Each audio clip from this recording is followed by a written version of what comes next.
dumi na dry, buhusan ko ng mainit na tubig para lutuin, hiwalay na lulutuin.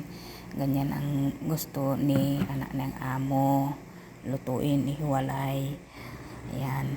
Tapos isahin ko na yung manteka para umpisahan na iluto. Lagyan ko ng mantika. Ayan. Painit-init ng konti yung mantika. Ayan na. Tapos lagyan ng sibuyas. Ayun. Bawang. Siyempre para mabango naman ang linuluto. Ayan. Tapos kiwar-kiwar. Ayan.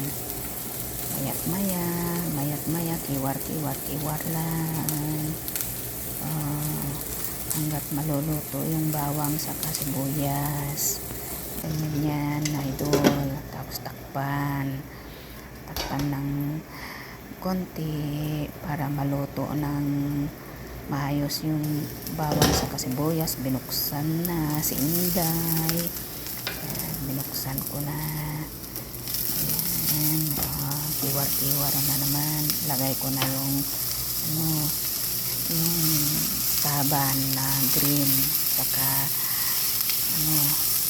red. Ayan, saka meron na rin yung carrot.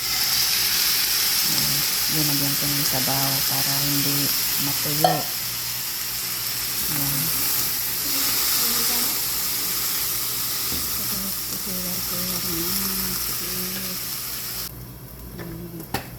Tinakpan na naman yung may asin.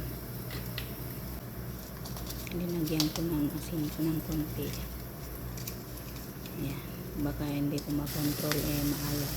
Yun, linagyan ko ng cube. Kinamay ko na lang para hindi magbuo-buo na ayan, ganyan. Kiwar laeng. Tati kulay taban nga green, red, saka carrots.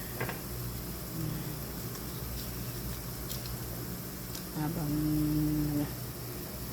hinihintay natin ang pagkaluto niya, yan, takpan muna sandali. Tapos binuksan na naman. Ayan, linagay na ng kas or litos. Ayan, tinakpan na. Hintayin na lang ang pagkaluto niya. Ayan na ang resulta. Pansit na. Pansit na.